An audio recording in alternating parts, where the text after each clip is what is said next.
Hello, Assalamu alaikum. In this video, we will understand about the pathophysiology of asthma. So, what is the asthma? Asthma is the respiratory disease.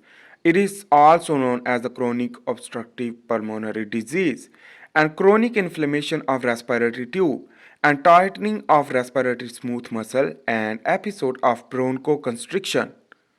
The bronchoconstriction means the constriction of the bronchiole, which that will lead to also produce the mucus to obstruct the oxygen and carbon dioxide inhalation and exhalation problem, so the breathing problem, which that will lead to chronic inflammation, and this inflammation will lead to cause the COPD, the chronic obstructive pulmonary disorder.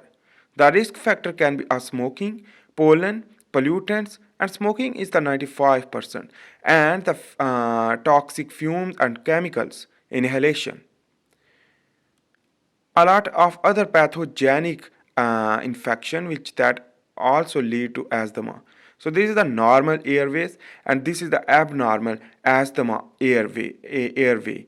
In this way, the narrowed airway flow and the airway wall is here, and the mucus production and the tighten airway muscle contraction. In this way, the lumen, the airway will be narrow for the muscle, and here is the lumen. So in this way, this is the cross section of the airway, which does contain a wider lumen or the airway. In this way, it is normal and the muscle is not more thick, while the muscle thickness due to the due to the smooth muscle activation to proliferation, and in this way the thickened air wall as well as mucus production will obstruct the oxygen and carbon dioxide exchanges, the gases exchanges problem. So the lungs will lead to type 1 and H4 H4 persistent resistivity, and in this way will lead to bronchoconstriction. This basically is the bronchoconstriction we will understand now, easy to understand. This is the before the asthma. The muscle is normal, airway is normal, alveoli is normal. Alveoli is made up of many air sacs, which that is normally function for increase the surface area for respiration and the perfusion of oxygen and carbon dioxide exchange is easy due to the increase of surface area. After asthma, the airway fill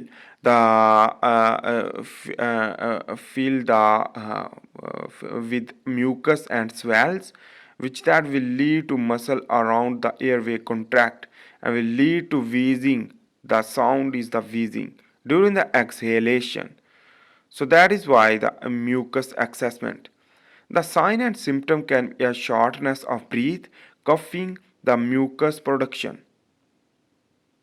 and the spasm sometime, as well as the chronic inflammation due to the immune response continuously. This will lead to continuously response of the inflammatory mediators release and will lead to immune activation.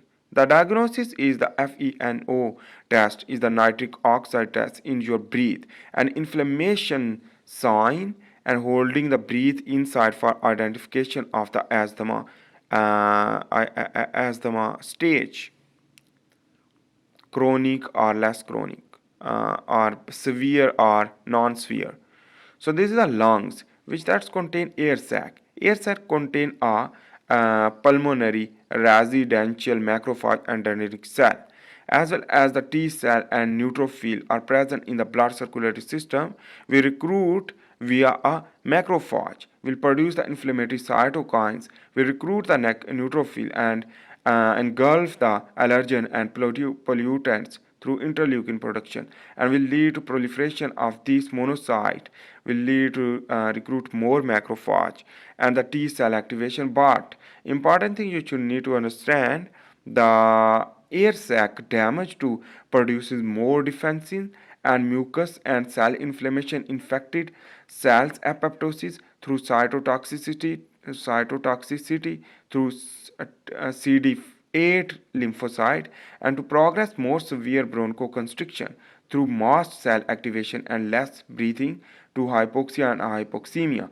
But remember that the CD4 is important for the give the B cell to activation to produce immunoglobulin. Immunoglobulin, the IgE, for example, will bind with the mast cell to degranulation to produce histamine for constriction of the airway. After the constriction of the airway will lead to impede the oxygen inhalation, and in this way the hypoxemia and hypoxia will occur, which that will lead to further on the stimuli. For example, the type 1 hypersensitivity activation will lead to mast cell degranulation and bronchoconstriction will lead to spasm and asthma attack. In this way, the asthma attack, the bronchoconstriction will lead to spasm or asthma attack, it is known as, and will lead to further going on the inflammation.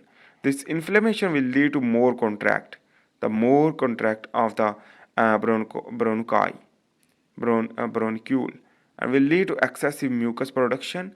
This will lead to activation of the lymphocyte like neutrophil, monocyte, mast cell, and macrophage, as well as the mucus producing production through goblet cell, and hyperplasia will occur to produce more mucus, and sympathetic nervous system activation lead to acetylcholine for the more constriction of the smooth muscle and will lead to more contract, and the excessive mucus production will lead to coughing, breathing difficult, and discomfort breathing. The treatment is the inhaler use with the medicine, leukotriene modifier, and the theophylline. But let's understand about the bronchial inflammation and the bronchoconstriction mechanism, as well as the thick scarring mucus our produced and thick scarring tissue. And in this way, let's begin to understand from the lungs. When you will inhale the allergen like smoking, pollens, and other type of the allergen, which that will trigger the inflammatory response. In this way, the inflammation will occur due to the identification through antigen presenting cell and macrophage. We recruit the T helper 0 cell will proliferate, but some people have not. Most people have ignorance in some people, but some people will proliferate the T helper 0 cell to T helper 2 cell. This T helper 2 cell humoral immune response will lead to T helper 2 cell give the representation to the B cell, and plasma cell production, the B memory cell production and plasma will produce the quick antibodies, and these antibodies, the IgE and other antibodies, will be collapsed and opsonize the allergens, as well as it will be bound with the Fc receptor with the mast cell, and allergen will bind or not bind, but mast cell degranulation. This degranulation of the mast cell will produce the histamine, leukotriene, another inflammatory mediator, and bronchoconstriction will occur. And the nitric oxide and reactive oxygen species and nitrogen reactive species. And in this way, the mast cell will basically constrict the and thick the airways, and constrict will lead to difficulty in breathing and mucus production. On the other hand, the mast cell also produce the interleukin 4 possibly, which that will lead to recruit the T helper 2 cell to lead to increase the inflammatory response, and in this way the inflammation will chronic. This chronic inflammation due to the T helper 2 cell again and again will stimulate the B cell, and this B cell will produce more immunoglobulin, and this more immunoglobulin will also activate the mast cell, as well as the opsonize the pathogen or smoking and pollens and other things, which that will lead to chronic inflammation. The compensatory mechanism of asthma is the hypercapnia first and hypocapnia, and the non-arterial gases acidosis and lactic acidosis. Hypercapnia is due to the treatment with oxygen mixture increase into the infusion into the blood, and severe attack also will lead to hypercapnia. Hypercapnia is the risk for invasive ventilation, and invasive ventilation will occur. While on the other hand, the hypocapnia, this hypo means that less oxygen will occur due to the less breathing, will lead to renal HCO3 loss, and in this way the HCO3 loss due to the increase of the carbon dioxide will lead to hyperchloremia will occur.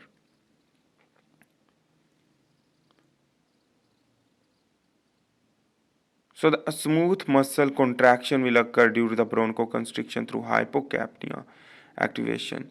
And in this, the bronchoconstriction will occur and smooth muscle contraction. But the non-arterial gases acidosis due to the hyperchloremia, which that will lead to airway mucociliary clearance will decrease.